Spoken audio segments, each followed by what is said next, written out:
Okay, class, so today in English, we're gonna continue talking about the structure of an argumentative claim. You probably learned it more as a thesis statement, which is kind of a generic term for your main idea sentence. So first, one of the most important things about writing an argumentative essay is actually understanding what an argument is. So what are some examples that you've witnessed in real life? Beta. People fighting at school. Yes, people have arguments all the time at school, whether it be over lunch seats or if you're a lot of kids that are younger fight over like recess, things like that. What's another example? Lexi? A political debate. Yeah, so we've seen this a lot recently since it's an election year. Lots of politicians having televised debates. You probably saw them on the news, and yes, that is an example of people using arguments in real life. Another example of that would be like if you watch like a court case on a show, or like if you watch Judge Judy or something, there's lawyers arguing for their different clients. Okay, so our lesson targets today, this is just a summary of what we're going to be doing today. So first, we're going to work on just reminding you about some background info and some notes. And then next, we're going to take a look at the thesis statement and break it down into parts so you guys can further understand it. Third, we're going to check for your understanding with an activity. 4, we'll do a guided practice together as a class. 5th, you'll do an independent activity by yourselves, and then we'll come back together. And then number 6, we'll talk about your assessment for this lesson. Okay, so let's review a little bit of what you should already know. You guys are in 9th grade at this point, so you've been writing essays for a couple years. So our essay format is going to always include an introduction, a body, and a conclusion. Our introduction, you should have a hook. Can anyone describe what a hook is to me? Beta. Like when you're writing, it's like a sentence to get the reader's attention. Yes, it's there to grasp the reader's attention. And then next we'll have background information. So when you're writing an argumentative essay, you're using a lot of facts because you're trying to represent your side of the argument. So it's important to have some background information in there. It just helps explain things better to the reader and simplifies it a little bit. And then you're also going to have your thesis statement or your claim, which is basically the main idea of what your essay is about. And then next is the biggest chunk of your essay, which is the body, which is where you share evidence and then you explain that evidence to support your thesis statement. So everything always goes back to your thesis statement because it's basically represents the main idea of your essay. And then next we have the conclusion, which you'll restate your thesis statement. What I try to do is you can restate the statement with the exact words from your introduction, but sometimes I like to change it up a little so it doesn't get too repetitive. You'll summarize what you've mentioned in your body text, and then you'll include your final thoughts to wrap everything up. Does anyone have any questions? Okay. So another thing I want to talk to you guys about is your counter argument, which is something that we have in an argumentative essay, which you might not see in other essays. So your counter argument or your counterclaim is a part of your argumentative essay that acknowledges the opposing argument and refutes or contradicts it. It kind of helps your reader consider different perspectives, and usually you would say you would need to use transition words like although or however. There's a million. I mean, you can look them up to start your counterclaim. They're basically used to help explain the other side of the argument's reasoning a little bit better. And where you can place them, it's up to you, whoever works with the flow of your essay. A lot of people put them in the introduction, or what I do a lot whenever I was writing essays is I would just put it in its own paragraph in the essay. And usually I would do this after the body and before the conclusion, because you really do need to give a couple sentences to really explain the counter argument, because it's a very important part of an argumentative essay. So we'll talk about an example. So the thesis statement for an essay would be, online education is a better option than in-person learning because of its accessibility, room for personalization, and flexibility.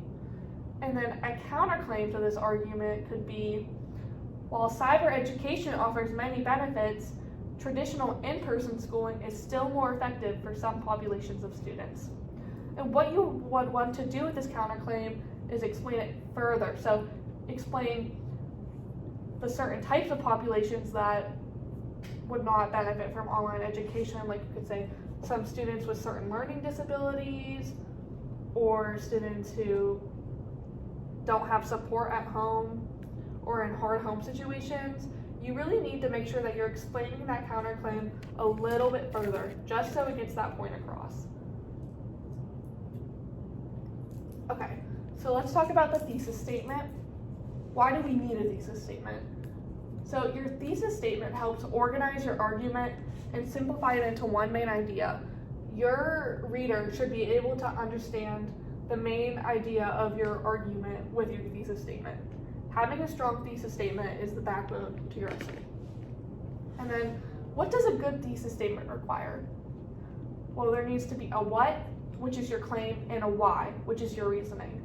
I should be able to answer both the what and the why when I read your thesis statement. So we'll do an example. The U.S. government must take harsher actions to battle climate change because failing to do so will damage the earth, the global economy, and future generations. Our what would be, the U.S. government must take harsher actions to battle climate change, because that is your claim. That is what you're trying to express in your essay. And then your why would be, because failing to do so will damage the earth, the global economy, and future generations. That's your reasoning. That's where you're going to show your evidence in the essay. That's what's going to take up your body paragraph. You need a what and a why, because you're trying to answer a bigger question. Does anyone have any questions? Okay. So we're going to do some more examples, and then I'll have you guys do the last one.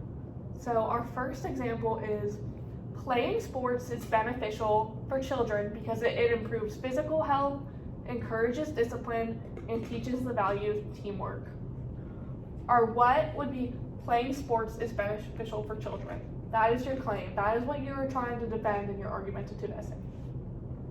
Your why would be, because it improves physical health, encourages discipline, and teaches the value of teamwork. Because that is what you are using to try and improve your claim. So we're going to do an example together. So it'll be, sleep is essential for teenagers because it improves mental and emotional health. It helps physical development and supports cognitive functioning. So what is your claim? What is your what portion of the statement? Lexi? Sleep is essential for teenagers? Yes. That is the basis for your thesis statement, and is what you're trying to defend in your essay. And then what would our why be? Beta? Because it improves mental health and emotional health, helps physical development, and supports cognitive functioning. Yes, that is your reason behind your claim. You need to have those two together to make a successful thesis statement. Okay, so this is going to be our first activity. We're going to read this article about Juneteenth together, and then we're going to answer the following questions. I want you to consider these questions when we're reading. So our three questions would be, what argument is the author making? Like, what are they trying to say with their statement? What evidence does the author use to support their claim? And how does the author connect the evidence to their claim? And then we're going to read together. We're going to take turns. Okay, so our article is, Juneteenth offers new ways to teach about slavery, Black perseverance, and American history. Okay, I'll start and then I'll have someone take over. So when I went to high school, students in classes I visit that I appreciated learning about slavery as a child growing up in the Caribbean, they often look confused. Why, they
so that's it. And we will go back and forth as we answer the questions. Okay. So what argument is the author trying to make? Beta? Like overall, like that Juneteenth should be taught and could be like a good learning lesson. Yes, that it would be a positive experience to teach about Juneteenth in classrooms in America. Okay. What evidence does the author use to support the claim? Lexi? He used two. He used his own personal testimony, and then he used like a guide that he had found about Juneteenth and everything else. Yes, so he used his personal testimony growing up as a black child in America, and he also interviewed a variety of different sources to get different opinions that help support his claim. How does the author connect the evidence to the claim?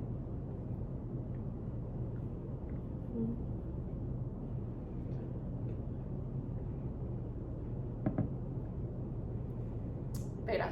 I don't know if this is right, but like maybe saying that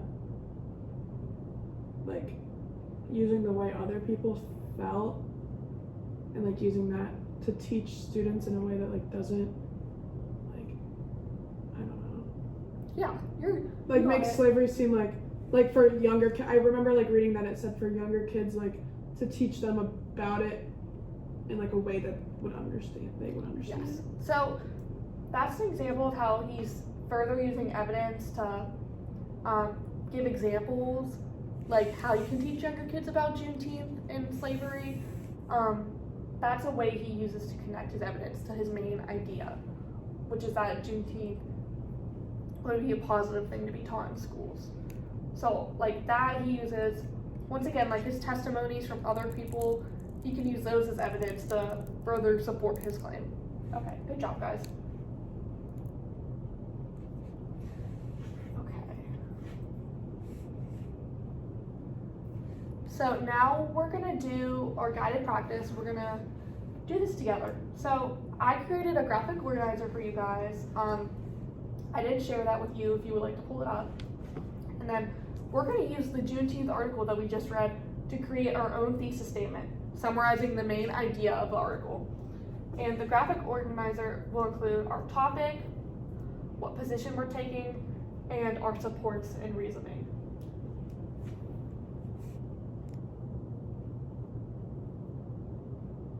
Okay, so I'll have it pulled up here and I'll type as we go. So what would you say the topic of our thesis statement is? Lexi. That we should be teaching students K-12 about Juneteenth. Yes. We could say like schools should be teaching K through 12 students about Juneteenth. Okay. Now, what would you say, like, the author's position in the article is? Would you say he's for it or against it? Yeah, he said that it would be beneficial. Okay.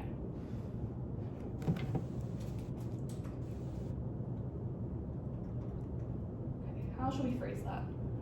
What do you guys think? Like teaching Juneteenth in K-12 schools would be beneficial because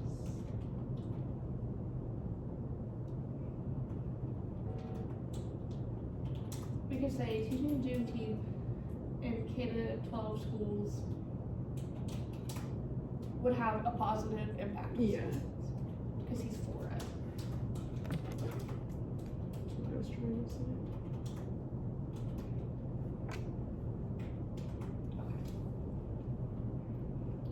So that's our what. Now we have to explain why. I put 3 examples there. Usually I would say that having 3 covers all your bases. So what's one example that was talked about in the article that we could use to support our claim?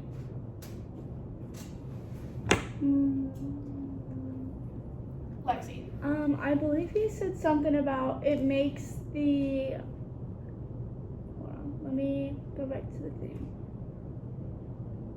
It makes people appreciate the sacrifices that were made. Like it gives cultural pride when people are learning. Like We could say it encourages cultural pride. yeah, Because that might be the only time that some students get to know about that sort of history, and a lot of people do identify with it, so it's a good way to help people learn about their history. Okay, Beta. For the second one, maybe we could do educators can incorporate Juneteenth in their instruction. That will give students a broader understanding of how Black people resisted slavery and persevered in spite of it. Okay. We could shorten that down a little bit and say it will give, Students a broader understanding yes. of how Black people resisted slavery and persevered. What was that? Can you repeat that? Understanding. Say further understanding of, we could say How of, we could say like Black history and perseverance. yeah. And it says like resisted. I don't know if you want to add that. Black history, and we could either do perseverance or resistance, because this is just to get them an idea, and obviously like in an essay you would go a lot further. So we could say like Black history and perseverance. Okay, Beta? And then maybe for the third one, it says in the article that this will better equip children to later hear about slavery. Okay. It says that they'll be able to understand and emotionally process the truths about slavery.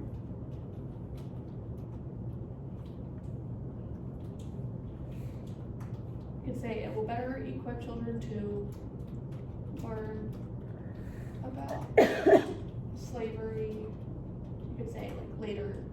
Yeah, like in the future. Yes, in the future. Okay, those are really good reasoning. So now what we're gonna do is we're gonna take those parts and build our thesis statement. So our position would be teaching Juneteenth.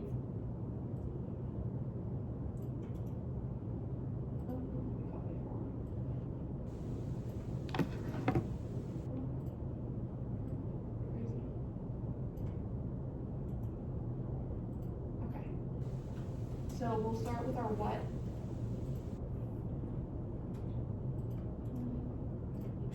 Which is teaching Juneteenth in K-12 schools would have a positive impact on students because, and then we'll use our three supports. So because it encourages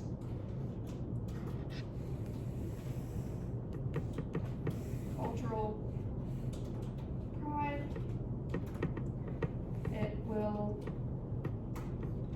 give students a further understanding of Black history and perseverance, and will better equip children to learn about slavery in the future. Okay, so do you see how each of those parts come together to make a statement? And Yeah. this is a really great way if you're having a hard time trying to come up with a consensus for your thesis statement to, you can break it down like this, the different parts, and then you can put it all together and see how it looks. And if that works for you, then this is a great way to come up with this thesis statement. Okay. Okay, good job, guys.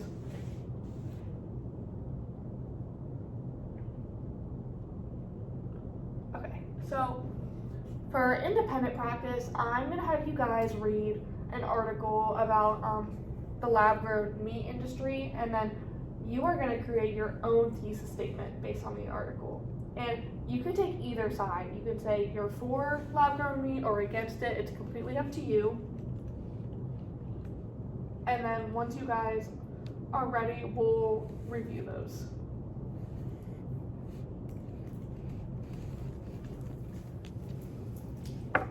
Okay, since I had you guys read the article about lab-grown meat and you guys created your own thesis statements, I'm gonna have you guys read them and then we can go ahead and talk about them. So who wants to go first? Okay, Beta.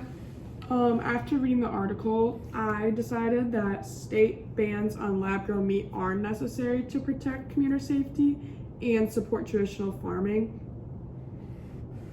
Okay. I think that, like, after reading the article, I just thought there's, like, not enough information about lab-grown meat and then the effects that it has on, like, agriculture and farming in general. Okay. I decided to say I was against. Okay, that's a great start. You have your claim that you're against selling lab-grown meat in America, and then you have your reasoning for it. You probably add like 2 more reasoning and then just create like one cohesive main idea, but that's great. That's a great place to start. Okay, Lexi? I said after reading the article for my thesis statement is lab-grown meat has the potential to offer more food choices, help the environment, and protect animals. Yes, that's really good. You have your claims, which is your what, and then you have your why, which is your 3 reasonings why you support lab-grown meat, which is perfect. That's great. Okay, then this is all I have for today, but then we're going to talk about your assessment.